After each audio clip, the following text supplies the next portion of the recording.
कुछ ही दिन पहले मैंने ऐसे ही प्लांट की लीफ को कट करके और सॉइल में लगा दिया था और देखिए आप कितनी अच्छी रूट इसमें डेवलप हो गई हैं। हेलो एवरीवन, कैसे हैं आप सब लोग। लव फॉर गार्डनिंग में आप लोगों का बहुत बहुत स्वागत है। तो आप लोग जान ही गए हैं कि आज का टॉपिक क्या है। आज मैं स्नेक प्लांट से रिलेटेड हर एक चीज़ के बारे में बात करने वाली हूँ। चाहे वो उसको ग्रो कैसे करते हैं, चाहे तो उसको फर्टिलाइज़र कैसे देते हैं, और चाहे तो बेबी प्लांट को डिवाइड कैसे करते हैं, सनलाइट के बारे में, इसकी हर चीज़ के बारे में, केयर के बारे में आज हम बात करने वाले हैं।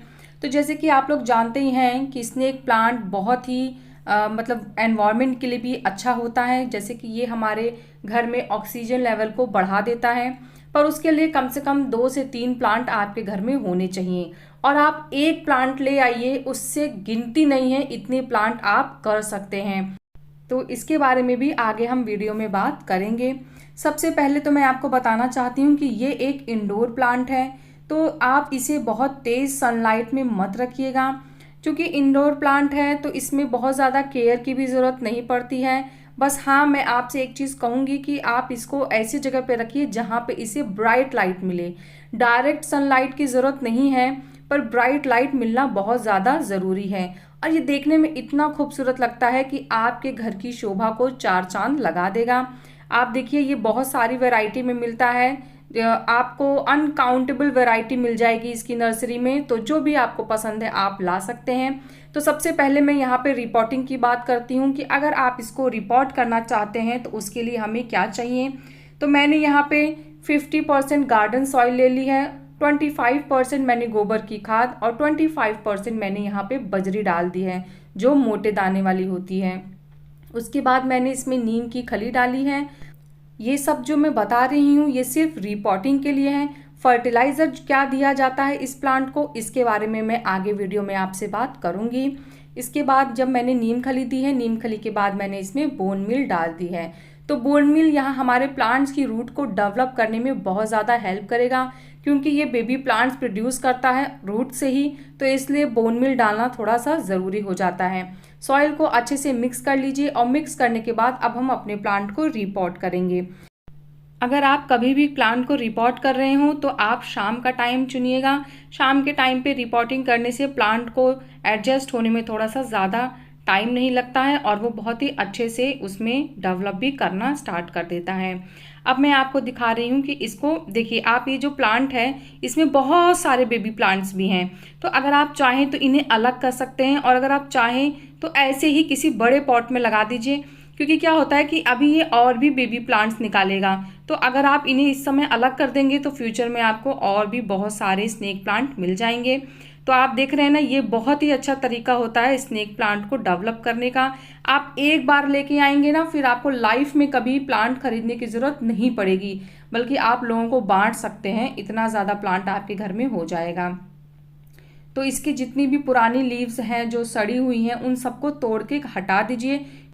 नहीं तो अगर किसी भी लीव में ज़रा सा भी कुछ फंगस होगा तो वो आपके पूरे प्लांट में फैला देगा। तो इसलिए जो फ्रेश लीव्स हैं सिर्फ उन्हीं को रखिए, बाकी लीव्स हटा दीजिए। बहुत ही हार्डी प्लांट होता है, आपको बिल्कुल भी टेंशन लेने की ज़रूरत नहीं है। कुछ भी नहीं होने वाला है इस प्लांट को। और हाँ, अगर आप न्यू बिगनर हैं, आप गार्डनिंग अभी नया नया स्टार्ट कर रहे हैं, तो ये प्लांट आप ज़रूर लेके आइए। इसमें लेस केयर होती है और बहुत ही अच्छे से ग्रो करता है। तो जैसे जैसे ये ग्रो करेगा आपका कॉन्फिडेंस लेवल भी बढ़ जाएगा, ताकि आप फ्यूचर में और प्लांट्स ला सकें और ग्रो कर सकें। तो इसीलिए बिगनर्स के लिए तो ये बहुत ही अच्छा प्लांट है। आप इसको लाइए, लगाइए और इसकी केयर करिए। मतलब आपको केयर के नाम पे कुछ भी नहीं करना है, महीने में सिर्फ एक बार इस पे ध्यान देना है। अदरवाइज बस आप इसको, जब ऊपर की सॉइल आपको लगे कि कम से कम 2 इंच तक की ड्राई हो गई है, तभी आप इसको पानी दीजिए। क्योंकि इसको पानी बहुत ही कम चाहिए होता है। अगर आप ओवर वाटर करेंगे तो ये खराब हो सकता है। ये देखिए, मैंने लीफ से इसे किस तरीके से ग्रो कर लिया है। अगर आप प्लांट नहीं खरीदना चाहते हैं, आपकी जान पहचान में कोई ऐसा रिलेटिव है जिसके घर में इस तरह का प्लांट है, तो आप जाइए वहां से एक लीफ कट करके ले आइए बस, और कुछ नहीं करना है आपको। इस लीफ को लाइए, सॉइल में लगा दीजिए जैसी सॉइल मैंने आपको बताई थी, और 100% आपका प्लांट अच्छे से ग्रो करेगा। इस एक लीफ से आपके पास अनकाउंटेबल प्लांट्स हो जाएंगे फ्यूचर में, ये मेरी गारंटी है।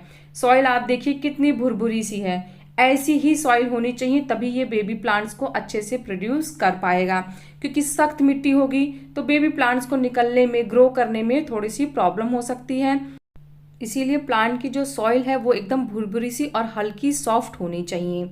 हाँ, मैं आपको एक बात बताऊं, इसका ड्रेनेज होल चेक कर लीजिएगा, क्योंकि प्लांट को ओवर वाटर अगर आप देंगे तो प्लांट सड़ जाएगा, आपका ख़त्म हो जाएगा एकदम।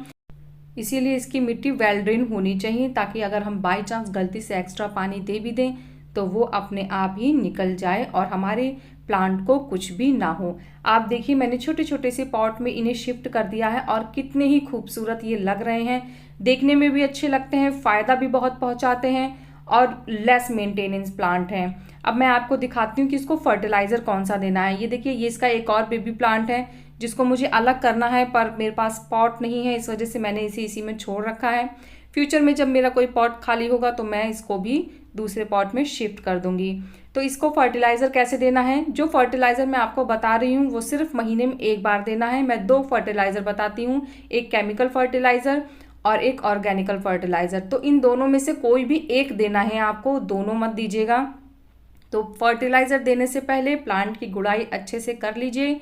इससे क्या होता है कि हमारे प्लांट की रूट को थोड़ी सी एयर मिलती है, प्लस क्या होता है सॉइल थोड़ी सी लूज हो जाती है, तो जो हमारे न्यू बेबी प्लांट्स ग्रो करेंगे उनको ग्रो होने में हेल्प मिलेगी।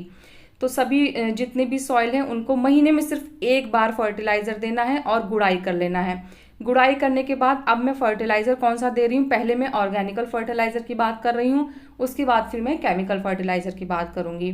ध्यान रखिएगा, सिर्फ एक ही चूज़ करना है आपको, या तो केमिकल या तो फिर ऑर्गेनिकल। दोनों फर्टिलाइज़र मत दीजिएगा, इसको बिल्कुल भी फर्टिलाइज़र की ज़रूरत नहीं पड़ती है ज़्यादा, तो आप ज़बरदस्ती इसको ओवर फर्टिलाइज मत करिएगा।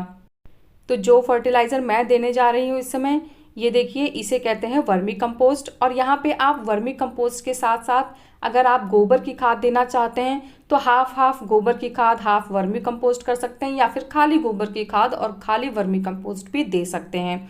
बहुत ज़्यादा देने की ज़रूरत नहीं है, 2 से 3 मुट्ठी वर्मी कंपोस्ट लीजिए और चारों तरफ अच्छे से फैला के सॉइल में मिक्स कर दीजिए। इतना खाद इस प्लांट के लिए बहुत है, अब आपको बहुत ज़्यादा खाद देने की ज़रूरत नहीं है। इस प्लांट को आप 3 तरीके से अपने घर में लगा सकते हैं। नंबर 1, अगर आप लीव कट करके ले आते हैं तो उससे भी आपका प्लांट बहुत अच्छे से ग्रो हो जाएगा। दूसरा तरीका है आप नर्सरी से लाके इसको लगा सकते हैं।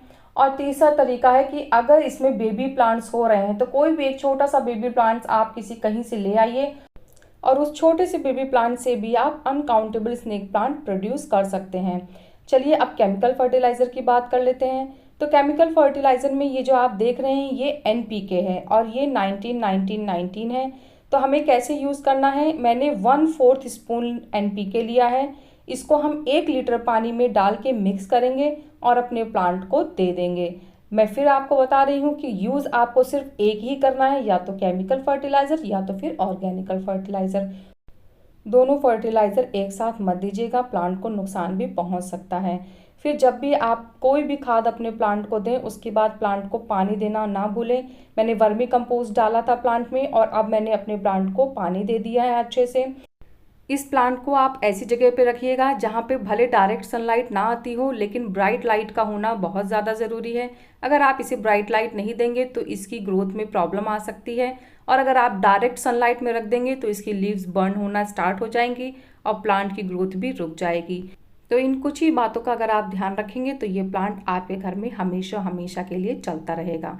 तो कैसा लगा आपको मेरा ये आज का वीडियो, ज़रूर बताइएगा। अगर आपको मेरा ये वीडियो पसंद आया है तो मेरे वीडियो को लाइक करिएगा, मेरे चैनल को सब्सक्राइब करिएगा। मिलते हैं फिर नेक्स्ट वीडियो में, तब तक के लिए बाय, टेक केयर।